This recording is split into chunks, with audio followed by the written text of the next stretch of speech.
Hello and welcome to the InkuluFreeHeid Politics podcast, where civic society meets politics beyond the media spin. We're really excited to begin this series, start this series with you. I think a lot of what brought us together in InkuluFreeHeid is the first place is because we all love talking about politics. We all have a history of being interested in politics through our families and, just through our personal experiences. And we all feel that in the dominant media narrative, at least, often a lot of the views that we feel we hold and that a lot of people hold aren't actually projected because there's some kind of corporate agenda or there's a state agenda or people just aren't reflecting what we believe. So the Politics Podcast is about bringing dynamic, fresh, young perspectives to bear on the political questions of the day and the policy questions of the day. And we're joined by three very talented and incredible guests. My name is Sizwe and Mpofu-Walsh. I'm your host, and I'm joined today by Mhlanganisi Madlongolwana. I'm not going to introduce the guests in the typical way. I'm going to say what I like about them. Mhlanganisi is a cogent, progressive thinker on all kinds of political and social issues. He's currently in the States doing an internship on Silicon Valley. The jury's still out on whether a CIA agent or not, given that he's in Washington, he's in Silicon Valley at the moment, but one of probably the most interesting and powerful and persuasive young thinkers on South African politics I know. Mhlanganisi, how are you doing? Hey, Sis, man. Interesting introduction. How are you doing? Cool, man. Yeah, we're going to keep it fun on the podcast as well. We're not going to keep it all serious and stuff. Touche. You got to do it. And then we're joined by Ziyanda Kenya, a powerful woman whose understanding of politics is matched only by the pedigree of an illustrious and incredible political family who have made incredible contributions to the country in various ways, and whose perspectives and thoughtfulness on issues of a wide range continue to inspire me. Ziyanda, what up? Hi, Sis. I thought there'd be more drum rolls and things, but that was a great intro, and I'm happy to be part of this. For sure. And then we're joined by Mr. Erik, the only man in the world to have studied economics and engineering at the same time. I think that's basically his introduction. Erik, what's up? How's it going, Sis? This is quite an exciting series, and I'm looking forward to seeing how it unfolds. Absolutely. No, I'm really, really indebted to you guys for your time. Thank you so much for making the time to do this. I don't think there could be three more interesting, dynamic, or thoughtful people to discuss, the issues as we face them at the moment. So we're going to speak about current affairs for the first third of the podcast. Then the second third, we turn our attention to issues of policy. So in current affairs, we're going to be speaking about a lot of problems. Then we turn our attention to policy, which is really about solutions, how we think things could be done differently, which is often missing. And then finally, we're going to speak about what InkuluFreeHeid is doing so you can keep up to speed with what the organization and the movement is up to. But to begin with, on the current affairs, now there's so many things happening. You've got the Pistorius trial, you've got the Marikana inquiry reaching fever pitch. But it seems, at least to us, that no one issue is of more long-term consequence at the moment than this question that's been raised around executive accountability. Who could forget the payback the money chance we saw on the 21st of August and all the subsequent fallout that's happened with the Madonsela letter, etc. And that's really the issue we wanted to focus on. And we wanted to have a sober debate about what this means for the country at the moment. Erik, I wonder if I could ask you, there's been a lot of diversion in the story. Was President Zuma's response to the question asked by Malema adequate in Parliament on the 21st of August? Look, I agree with you that this is definitely one of the most important and discerning issues of our time, as unfortunate as it is. And I don't think that President Zuma's response in Parliament to the question posed by the President of the EFF and everything that has unfolded since then was adequate. For two reasons. One, I think it indicates that there's a continued appetite for the ANC to continue in the unfortunate tradition of obfuscating core issues through bureaucratic and administrative means, as opposed to dealing with the issues head on.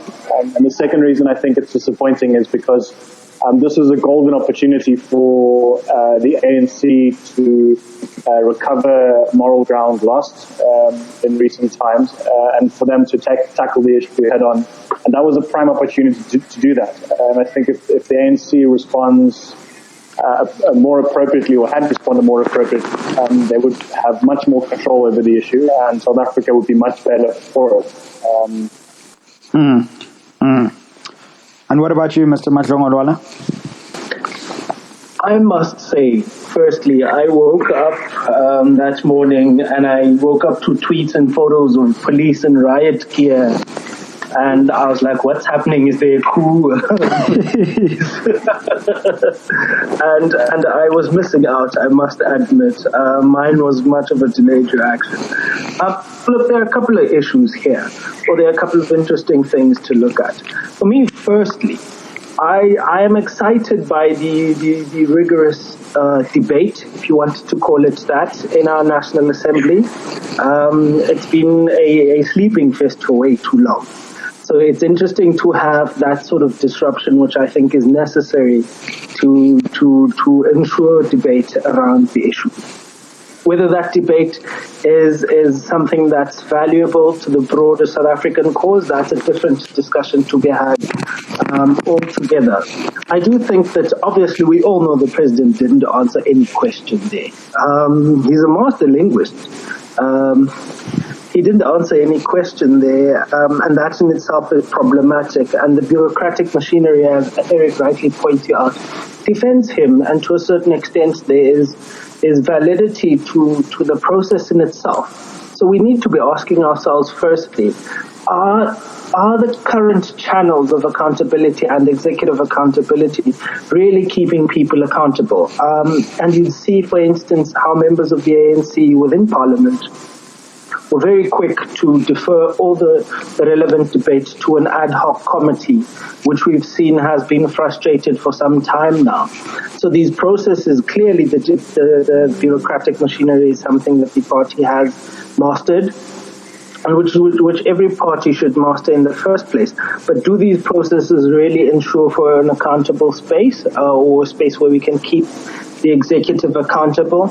But also, very importantly, is if not, how do we go about ensuring some accountability? We haven't seen any, but I think it's exciting times, and I think it's good that we're having these debates, although they're very uncomfortable. For sure. I mean, I think what was interesting for me was the fact that in a lot of the responses I heard in defense of the president's response, they actually said that the public protector had ordered the president to do what he said, namely to, in collaboration with the Minister of Police, or at least ask the Minister of Police to decide how much and when the money should be paid back. But that's actually not what the report said. There were parts of the report, particularly in Chapter 11, which deals with remedial action, which spoke about what the president needed to do, but they certainly didn't say that he needed to do what he then said he would do. So, for example, in the part on the Minister of Police, it says the Minister of Police is to take urgent steps to expedite the review of the National Key Points Act. In one point, it says it's also to ensure that no further security measures are installed at the president's private residence, etc. And also that the Nkandla project, to ensure that it doesn't set a precedent, excuse the pun, for future presidents.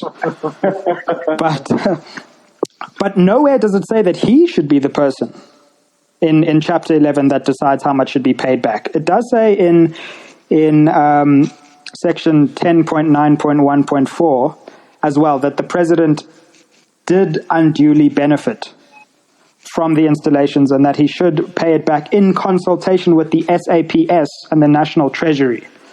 So I think we all seem to agree on this, which probably won't be the case for many of these podcasts, but it does seem to me that the actual response, and for some reason the whole media narrative hasn't focused on the response, was inadequate to my mind. This whole notion that the Minister of Police must decide who should pay, how much and when the president should pay, just seems like a bit of a deferral tactic to me. But I wanted to ask you guys as well, obviously after we had the response, then we had the protest. And there's been a lot of discussion about this protest and the pay back the money thing and what it means for parliamentary protest and freedom of expression on the one hand, but the fact that Parliament's job was and its role was temporarily disrupted on the other. Maybe Mhlanganisi, I could start with you. What did you see the protest as representing? What did you think the importance of the protest was? Was it a good tactic? Was it not? I don't know if it's a bad thing to say that I think pay back the money is a very catchy slogan. It is very catchy. It's fun. It was very fun. I was actually singing it on my way to work, like, pay back the money. But those are just my views. I think, look, and as I was saying earlier, the notion that the National Assembly had become a place of, I guess, where accountability went to die, according to me, is something that sort of resonates amongst a lot of South Africans. The EFF has been true to its word when it said they're going to disrupt Parliament. Whether that disruption is a good one or a bad one, that's the debate we I guess we're having right now. I think personally, we've seen a shift in the short space that the new Parliament has been sort of put together. We've seen a shift in the debate and the urgency in which these issues are being debated. I think that protest in itself represents a new era in our politics, a new era in our legislature, a new era in our lawmaking. I'm not sure, and only time can tell how long or how far that goes and how effective that is, but I do think that it's fun. I honestly think it's something fun, it's something new, it's something that we can start engaging as young people. But also, lastly, we need to question the role of opposition parties in Parliament and the question of solidarity. I think this was a great opportunity for opposition parties to unite around this issue and maybe to discuss strategy going forward. I think they've done it before with the Pansitlakula case. I think they're doing it again with the motion of no confidence. I think a stronger opposition could obviously dilute the more radical, quote-unquote, radical protest methodologies that we've seen coming from the EFF, having the same sort of effect and the same messaging. So I think it's fun, firstly, but also once we unite opposition around these questions, it would be interesting to see how far that goes. A question of protest, though, something that we've needed in our politics. And Ziyanda, obviously, following that, we had this leaked letter from the Public Protector's Office and all the fallout that came with it. I don't know if you have any thoughts on, the protest, the pay back the money protest itself and sort of what followed after that. Well, what a sinister series of events to have occurred. I think we all had an opportunity to either watch the whole thing or catch snippets of the press conference, and she kind of broke it all down for everyone. But what I just found it absolutely disconcerting that there was so much hoo-ha made about 50 when the EFF had that little fun moment. I like to call it I think it was ambient branding. They went in there with their road overalls, and it became, like I'm trying to say, it became the catchiest thing. But what I found disconcerting was the reaction of the dominant party, the ruling party, very unprofessional, very immature, and just led to a lot of chaos. I think they actually made more work for themselves PR-wise than anyone else did. And as for Thuli Madonsela, I mean, what a great example of how civil service is supposed to, run, the protocols supposed to be followed in this country. But I think as for the leaking of the letter, I mean, I just don't like how this conspiracy theory is detracting from, or how it tried to detract from what was the matter at hand, or what the focal point should have been, which is that there was a transgression, money has gone missing, and there's a lot of past back. So one person who we need to just be held accountable is being covered by 20 to 30 other people. I mean, the architect got involved in this. I don't even understand where he even fits into this on a legislative or executive level. I mean, like in governance at least. I understand that it's a moral dilemma and needs to be addressed, but in terms of our governance, like, I don't understand what the architect had to do with it. But I think it was essential for the EFF to come through and do that and start a new culture of the style of parliament. I think that it's important that in South Africa we have our own style of doing things, and I think it's interesting that they came with that. They're living up to their promises. Mr. Derrida, what are your thoughts on the way that the lack of adequate response in the eyes of the EFF was handled? Yeah, I think I'd like to pick up on 2 points. I think deriving from some of what Mhlanganisi has said and also what Ziyanda has said. The first interesting point is, and the bigger point, I think, with regards to what we were discussing, if you zoom out, is a question of centers of power in South Africa. I think the style and the notions surrounding what we've observed so far is indicating that Parliament as an institution is being found wanting in terms of holding the executive branch accountable and ensuring that not only what is promised is delivered, but also that civil servants function within the confines of the law. And that they do act as servants of the public and not as arbitrary individuals that have powers not endowed upon them by the law. And that's an interesting question. I think that's part of where the style with which the EFF has approached this has made that much clear, is that the ordinary systems are not presenting themselves as capable of dealing with this. So we're seeing extraordinary measures being taken that have the potential to create a very different type of engagement in Parliament. But also, if left unchecked, we have questions of stability, because when it's not clear that the structured centers of power in the South African governance system are sufficient in order for that government to function and in order for that government to be accountable to the people and ultimately deliver on a better life for all.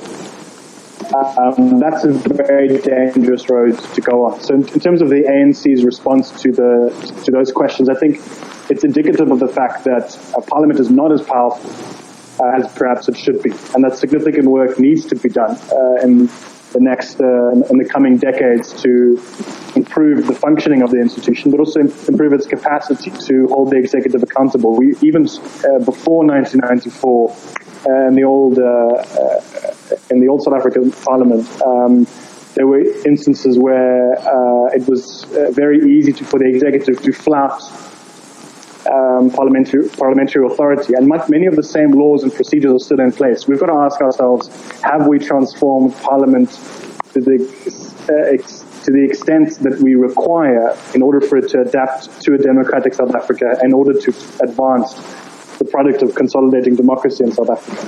The second very interesting point, and this is with regards to what Mhlanganisi mentioned about the opposition parties, is whether or not this issue can become the issue that we've been waiting for with regards to the leaders of all the opposition parties putting minor differences aside and saying that there are certain things that need to be done in order to stem the tide of decline that many believe is taking place in South Africa and put us back on the path that we all want to see and we all know the country can be on. And whether or not we'll see a very different type of collaboration and cooperation happening between the parties. Before the elections, we saw a lot of lip service. We've seen the parties playing at a unified project, but we haven't seen them really engage, see them still clinging to their own corner with an incapacity to look at the issue from a bigger picture and let go of their own desire to hold on to the little corner and instead embrace a different type of engagement that could be far more constructive with the ruling party. But the other role, and this is also the question of civil society and the role of the broader public in getting involved in these. And we see the degrees of separation between what's happening in Parliament, what's happening with the opposition parties in Parliament and with the governing party in Parliament, and where citizens are on these issues. And it's very difficult to see exactly how that involvement should work beyond the election cycle. And that's also an interesting question, which I think is highlighted by these different events. Yeah, if I can jump in this is, I think, and I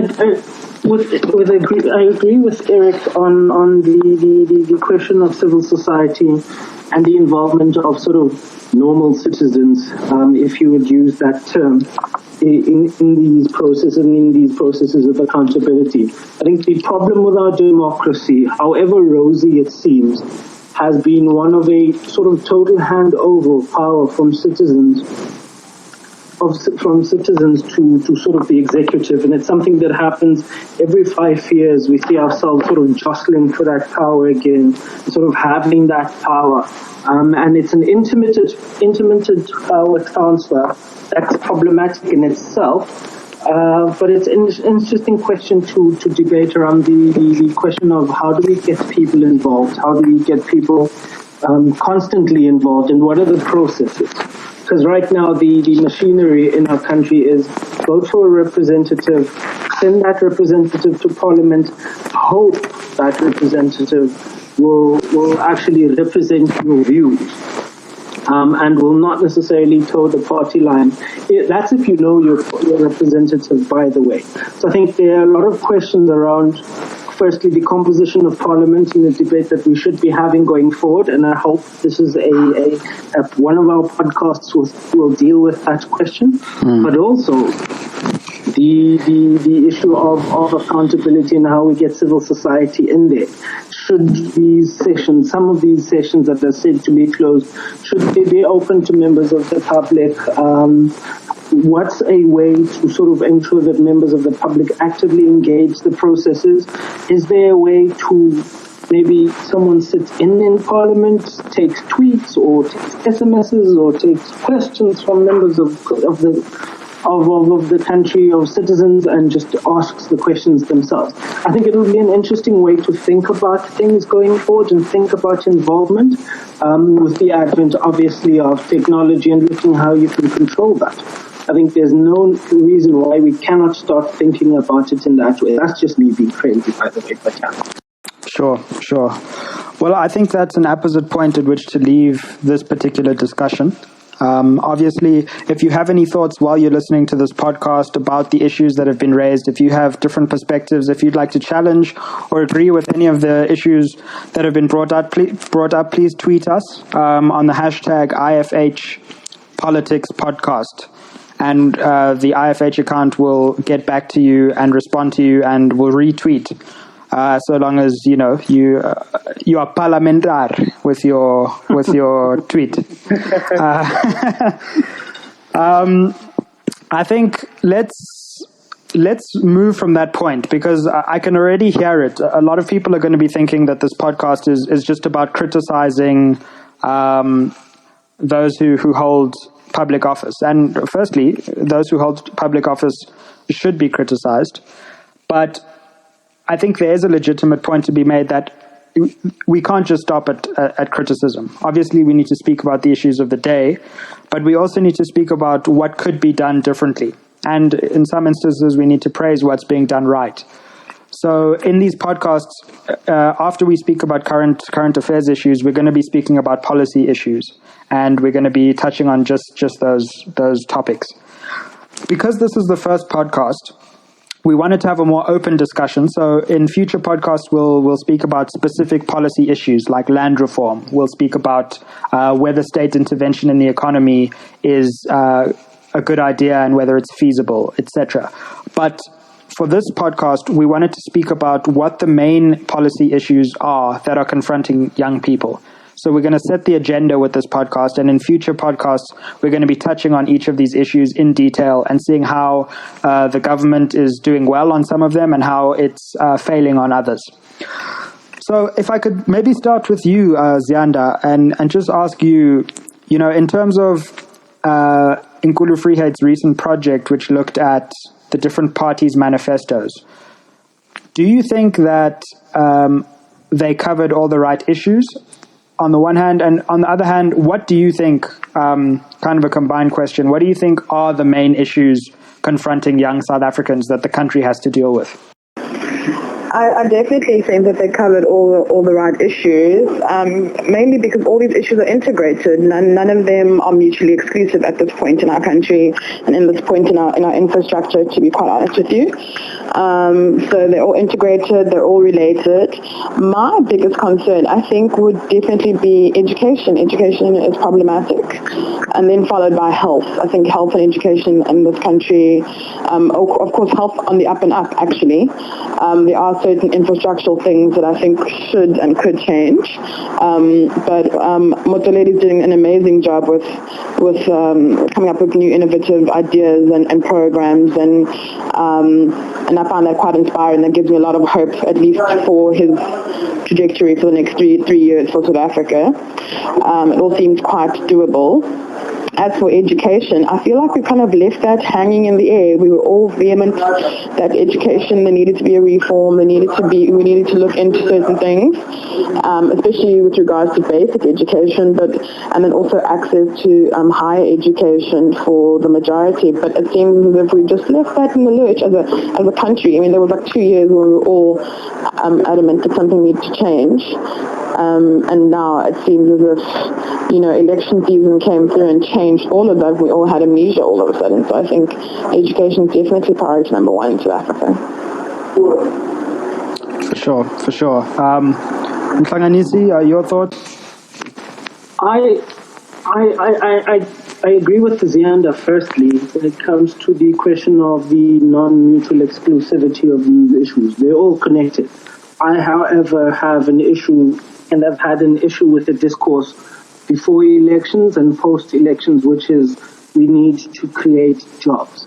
That for me has been the problematic discourse in our politics currently, and it seems like it's the policy direction we're looking to take. So we're looking at incentivizing companies to hire people who are inexperienced, because we want to create a bigger sort of employee labor market, which is problematic and very short-sighted in its view, and it's a knee-jerk reaction, I call it. So it's been interesting to see how that rhetoric has sort of maintained in the state, in the look, let's create jobs, let's get people working, and we've seen how figures have moved to 6 million jobs, 5 million jobs or 6 million jobs, to 6 million job opportunities. I don't know what the difference is. Maybe a little bit more educated people can tell me what that difference is. I do think, however, we need to start speaking, and policy as well needs to start speaking about creating an economy that's open for employment, creating an economy that's conducive for young people to start doing business. I do not wear blue. Let it be known now that I do not carry any blue with me. I do not carry any color, in fact, with me. But I do. But especially not blue, huh? Hey, especially not blue. Okay. But I think it's an interesting thing to look at. How do we create an economy that's open to do business? One of the biggest lessons I've learned this side of the world is that government takes an extra effort to ensure that young people, or at least people in general, citizens, are able to do business. And that has seen a very thriving economy, or at least it looks like it's a thriving economy from the outside. So it's something that we need to look at and look at carefully. It's a debate that I'm looking to have going forward. And we need to start influencing that discourse from a let's be employed standpoint to a one where we say, hey, how do I create an environment that's conducive for you to actually start creating your own job firstly, and then looking at how you can empower others. So. Thanks. Erik? Yeah, I agree with what Ziyanda and Mhlanganisi has said so far. I mean, to me, when you look at this kind of the question of what are the most important policy issues of the day, you've got to really ask yourself two questions. The first is, what is it that we want as a society? And the second question is, what is it that we need to do in order to get to the point that we realize that type of society? And for me, it's clear that what we all agree on is that we want a society that works. We want a society wherein there is equal opportunity, where there is equal work for equal pay, and where there are not any artificial barriers or historical barriers that keep some people from performing to the best of their ability. And that we have a society where people live where they want to live, are able to trade and do what they want to do in life. And the prerequisites for that are things like universal basic education, universal basic healthcare, because we need those systems there in order to support that type of society and to get to the point where that type of society is a reality. In terms of what we can do and what I believe that we should focus on, is exactly these elements, is saying that how can we get the state to work as well as it possibly can? How can we get the judicial system to work as well as it possibly can? How can we gear all of the different actors of our society, that's organized business, organized labor, civil society, the broader public as well as government, to work together in shaping a type of discourse where we are discussing and are able to discuss opportunities, and where we're looking at a very different type of reality, and we're not looking at it simplistically in terms of jobs only, but where we're having a discussion about holistically where it is that we want to be and how it is that we want to get there. Yeah, I mean, I think from my perspective, in agreement with a lot of what you guys have said, but also I think what I would add is there is this question of the fundamental economic transformation of the economy. And I understand that part of that revolves around the question of entrepreneurship. But I think the real fundamental question is not even a question of, whether individuals have access to healthcare or individuals have access to education, which they must, but it's about the productive base in the economy. So how are we going to expand an economy which is able to produce things that we consume and that the rest of the world consumes in a competitive way that can grow our economy in the way that a South Korean economy has grown, in a way that a Brazilian economy has grown, in a way that a German economy has grown, and virtually every economy at some point in their history has grown, so that productive base expands at the same time as a deracialization process happens with that. So I think that for me is the fundamental question on the one hand, but the other question is this question of race and racial. I don't really like the term reconciliation, because that implies that at some point there was conciliation and now we're reconciling. I don't really remember any point at which we had conciliation. I just think actual unity. And I'm not talking about like some social summit where Zilla sits next to Zuma, and we're together. I mean, like, dealing with this question of race, and that does mean, to my mind at least, and I know that it's not to everyone's mind, but it does mean that there has to be some form of preferential treatment of previously disadvantaged black South Africans, because people simply must be given opportunities on the same basis that they were previously oppressed, in my mind. But that true coming to the table, where we say, look, we've got these issues, I understand, but how can we actually come together beyond just superficially to build an actual society that doesn't just follow the same patterns as before? So those would be the two that I would add. And hopefully as this podcast series continues, we're going to pick up on a lot of these issues and deal with them in depth. Within the IFH network, we've got people studying public policy at some of the best institutions in the world, and we'll be asking for their opinions on how we could actually go about solving some of these serious challenges.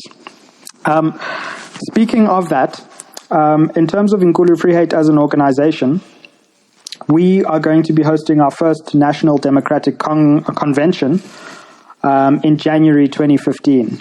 And just to close off, guys, I wondered if I could get your thoughts on, what do you hope this convention will achieve, and, the reasons why you think something like this is important for young people to take notice of. I'm a firm believer in kind of crowdsourcing ideas. I've always believed that solutions don't just come from one place. And so it's very important. It's also very important for South Africans to have conversations, because it seems to me there's huge gaps in communication and huge gaps in information between people, regardless of race and class and geography and location. That needs to change, which also filters back into what you'd mentioned previously, into the mentality. I think the culture needs to change. The culture of South Africa needs to change. We need a more united front, and that starts with conversations, and that starts with understanding, and also with kind of having a direction and a plan, and the youth, the very bright youth who've made themselves available for this. That's definitely where we start. This is a very good start, in my opinion, about how we move forward as a country, because, little by little, baby steps, and who better to take baby steps than babies?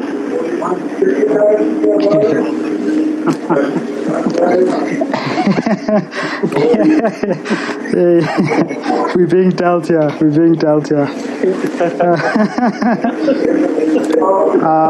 don't know about being dealt. I'm owning it. I'm owning my youth, and I'm saying I don't know a lot, but I'm willing to try. I'm willing to start taking those steps. No, for sure. Erik, I know you've been, really involved in the actual organization of the convention as well. Yeah, absolutely. I think funny enough, I meant to say this earlier, but I agree with the points that you made earlier about the policy questions. I think we talk about this stuff so much, and we're reading about it and kind of doing research almost constantly, so we sometimes forget when we don't say what we mean. This gives me a good opportunity to clarify. I think the conference really, for me, the convention, is putting into action the exact kind of words that we've been kind of talking about with regards to the coming together of people from different places, from different backgrounds, with different ideas, representing different organizations into one space, and building one unified program or a set of ideas around how it is exactly that we believe the economy can be transformed, and how it is exactly that we believe we can unify South Africa behind those set of ideals, and what it is exactly that we would like to see young people around the country getting involved in over the course of the next 5 to 10 years to help realize those goals. So the convention for me is really exciting because of these exact elements. It's not a typical conference. It's important that people don't mistake it for a youth leadership conference of the flavor that we're used to. It's not just an arbitrary coming together of of people for a set of discussions which then disappears. It's the coming together of people who are committed to a long-term process whereby they believe they can help change us from where we are right now to where we want to be in 20, 30, 40 years' time. For sure. Mhlanganisi, you made a really good point earlier about the fact that democratic accountability is also in the hands of ordinary citizens, not necessarily just political parties or the executive. Your thoughts on the convention? And I think the convention is an extension of that point. I think it's exciting that people are able to come into a safe space and engage these issues. And the issues of accountability, and hey, just be citizens and participate. I like being a baby, but I think I'm too big to be a baby. But I think it's an interesting space to get young people into. But also for me, the one thing that stands out about this convention is the fact that we're engaging as citizens of this country, concerned citizens, if you want to call it that. But we're also setting the agenda. I think the mistake we've made in South Africa in the past 20 years has been to not really sit down and say, what do we want to see sort of past our lifetimes in this country? What should this country look like? And how should she be operating going forward?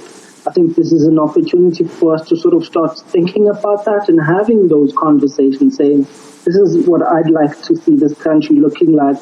And we've seen young people pick up their hands and say, outside of the fact that I want this country to look like this, or in future to look like this is the contribution that I'm willing to make. For me, it's exciting that young people are sort of standing up and doing that. I think it's exciting that we're bringing in young people from across the board, something that we've been failing to do post-Codesa in South Africa, to have these discussions and to have these conversations.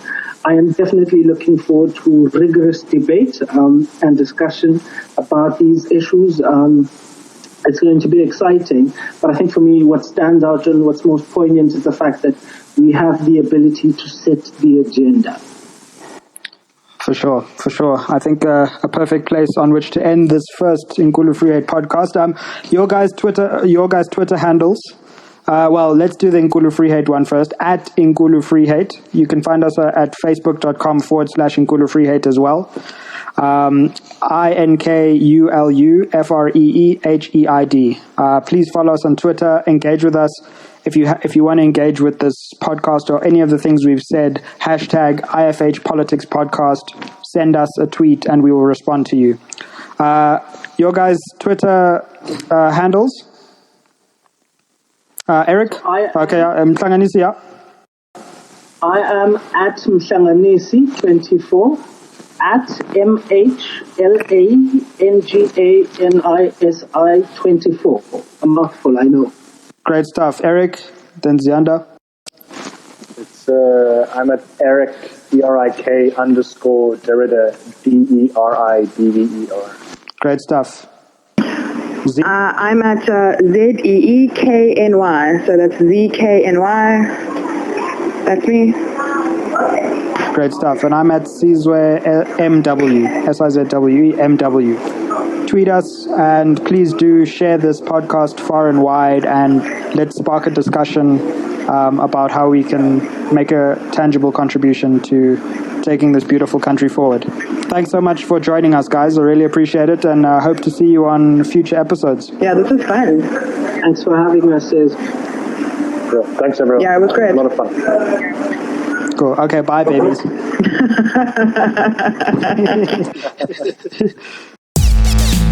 believe that in our country there shall be no minority, there shall be no majority, there shall be people.